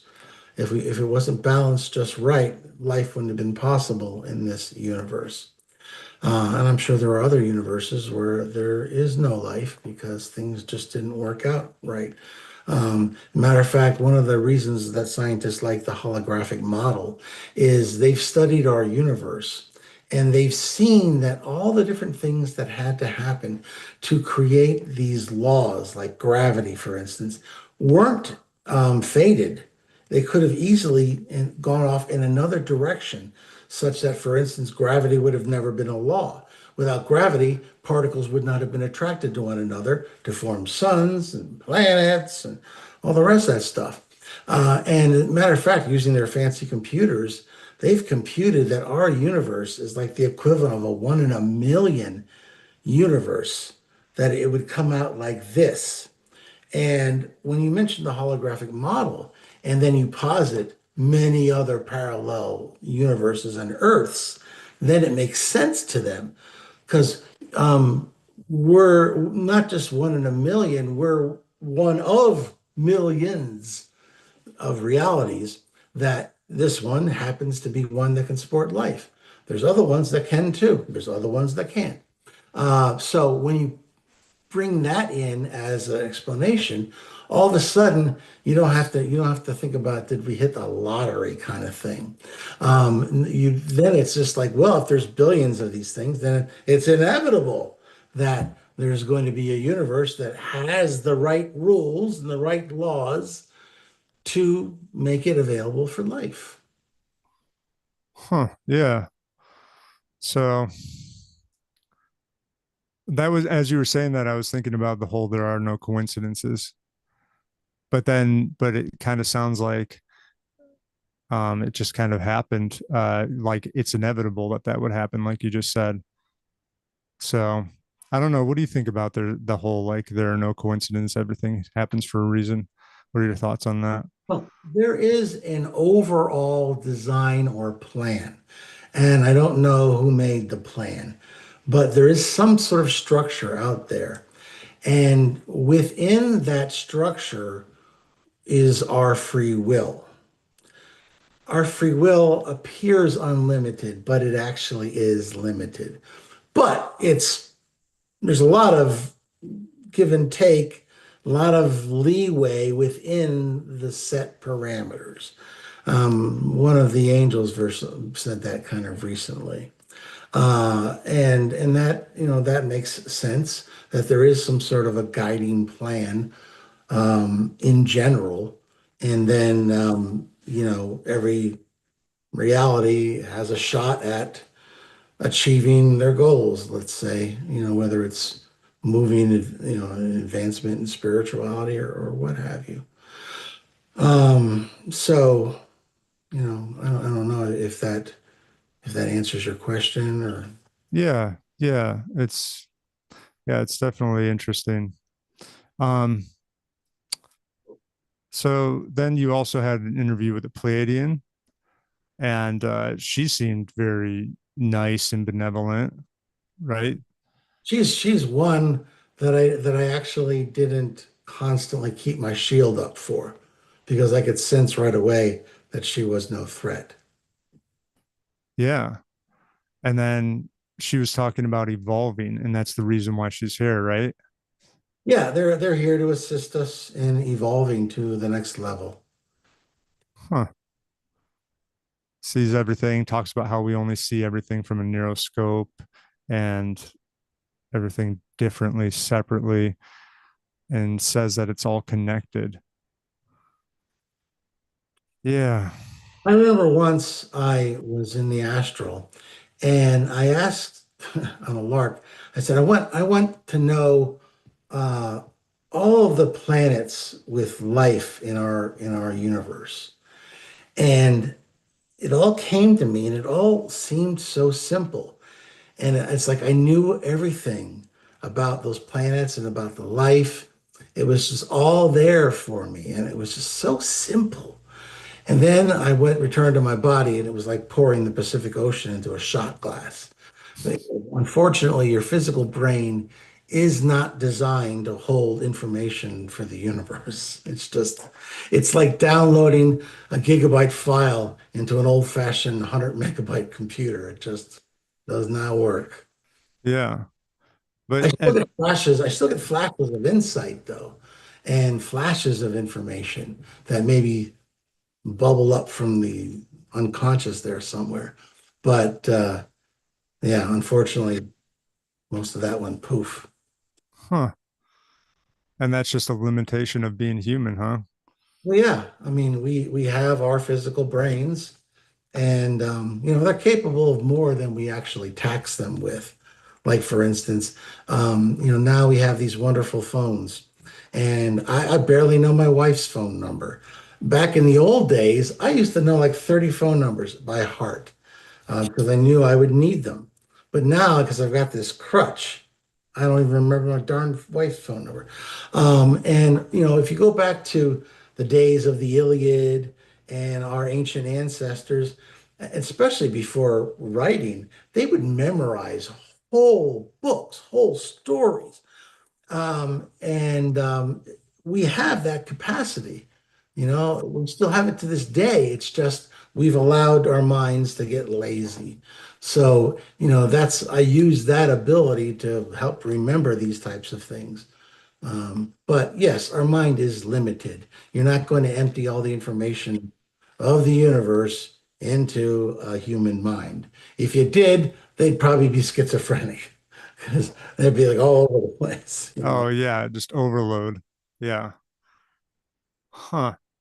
Yeah, we really, as humans, we have the potential to go either way, it seems like, to have that, to evolve in a good way where we're bringing back, yeah, where we just, I don't know, just gain more of a capacity for things, or else we go the other way and it becomes more limited. But does it, yeah, it just seems like humans, they can, very versatile, very, so many possibilities attached to being human. Um, Neuroscope, everything differently. Yeah, it's just, what's interesting, Rick? There are all these beings out there, and then, but we haven't, you'd think there would be more connection to them in the physical, I don't know. What do you think about that? Well, the um, I think the Mosaic religions clamped down very fiercely on all those different entities, starting with with Christianity and Judaism. Um, Judaism started out very polytheistic, going back to the ancient Hebrews. You'll hear about all the different gods. Um, Matter of fact, geez, I think Yahweh at one point was a thunder god with the ancient Hebrews. But when Christianity started taking over in the Roman Empire, any pagans eventually were driven out were persecuted. So that information went away. And then you still had Judaism, of course. And then when Islam kicked in, it was the same thing, just different way of going about it, but no more paganism. So, we've driven that out. And then when the Renaissance came and we started going to the scientific method and industrialization, all of that spiritual stuff got put aside because now we were interested in improving our physical world. And it was just our daily waking lives were work, work, work, and then sleep. There was no more time for meditation or for connection with your gods. There was the one, and if you had any problem with that, you're going to be in trouble. So I think a lot of that was just due to the Mosaic religions and going into the industrial worlds and that was just taking us away from all that kind of uh, other spiritual. But do you think that do you only have to, or can you only reach connection with any of these beings through astral projection? Or do you think something like the Pleiades or the reptilians would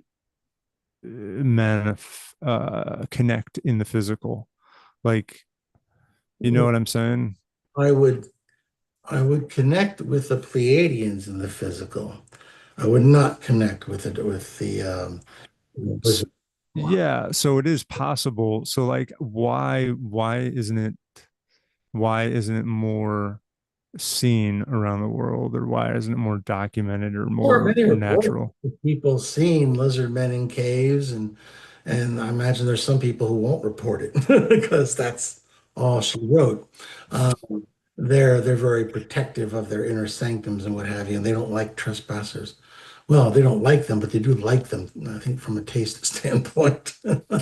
Um, but no, it's just like UFOs. People say, "Oh, why aren't there more UFOs?" There's a ton of sightings on a regular basis, and our government records many of them. And I mean, they're in our faces constantly. We just continue to ignore it. And like I said, the lizard people thing that's gone back thousands of years. You look at these different carvings, and they've got these lizard people there. We just dismiss it all, saying, "Oh, they're just making up things." And So I guess their population, like what do we have? It's documented 7 billion people or something like that on, or yeah, humans we on actually have this well world. over 8 billion now. Yeah. So when you're talking about other races such as Pleiades or reptilians or whoever else, they're probably nothing even, I don't know what their population is, but it's probably not 8 billion, because if it I was don't 8 know what it billion, is either, but it's, obviously we are the dominant species here. I mean, they yeah. send some ships here and some scientific groups, but and who knows, there might be plans for some sort of assimilation eventually, but I don't know. Yeah, I wonder if that's part of the explanation as to why we don't really see them as much. Or yeah. They're hostile. You don't want to see those things.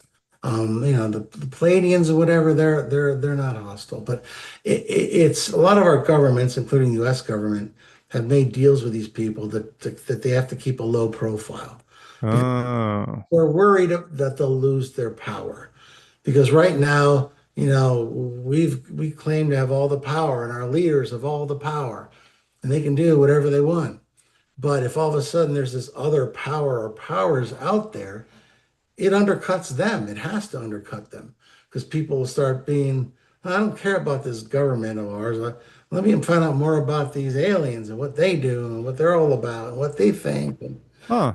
And that's not what the leaders want. Yeah, but wouldn't you think the Pleiades, they're such a kind and benevolent race that they'd be like, forget your little, two-timing, backstabbing, corrupt deals, and we're just gonna go be transparent with everybody. You know what I Also, mean? they're respectful too, though. This isn't their planet. And so, from their standpoint, they're talking with leaders of ours, and the leaders are saying, oh, these people aren't ready yet. They'll panic and what have you. So, Huh, they're relying on our leaders to clue them in. I mean, they're sensitive about the fact that this is not their planet. They're here to help, but they're not here to force help. And so they're careful, and huh, they're not going to necessarily cross our governments and risk starting something. Uh, huh. Man, interesting stuff out there, huh? Huh. Um, whew. Well, Rick, what else? I don't know. They were just so many interesting. The interview with the Archangel Raphael, I listened to that one a couple of times. That one was pretty powerful. that one bothered some people. Oh, Um, it bothered people? yeah, What? because they've got this image, and all I can say is that the Angels have excellent PR. Because listen, first of all, there's very different. I mean, guardian angels, they tend to be they're not as powerful, and they tend to be they're not close, but they guard you, and they tend to look upon you in a fatherly kind of way. But the archangels, from my limited experience, is they're very powerful beings that don't necessarily see us as co-equals. And that's all there is to it. And, I know people told you nice stories when you were a kid or something about the angels and whatever, but all I can do is show what I experienced. And I thought he was a little superior. And in any case, he probably is superior. So maybe he has every right to act superior. I don't know. I know it's not up to me to tell him to do something different. I can tell you that much. Uh, Yeah. so, I guess it's just some people just thought he should be, more Care Bear cuddly than he was. And I'm like, I'm sorry, dude. It was what it was. Yeah. A It lot was, of say he's a Care Bear because he wasn't. yeah. And then didn't you ask if he gets bored or something and he didn't like that? Yeah, well, I was kind of getting pissed off a little bit at him. So I figured I'd throw that out there to see what he would do. He got pissed off, but luckily it wasn't enough. Because Yeah. I was on my own. My angel told me there's nothing he could do that, he couldn't help me with this one. Oh, really? This is like a superior, this is like, let's say my angel guide's like a captain, maybe a major, but this guy's like a general of the army kind of thing. So, there's a big difference in rank. So, Would you say that was the so most highest rank encounter that you had with any, yeah, I'd say that if you want to put it that way. Yeah. and you handled it pretty good? I mean, I didn't get blasted, so I was happy with that. Yeah, you made a friend. Sure could have, I don't know about that. That would be a one-way friendship pretty much. Any more than you're friends with your pet flea, I guess. Yeah, that was when you asked if he got bored.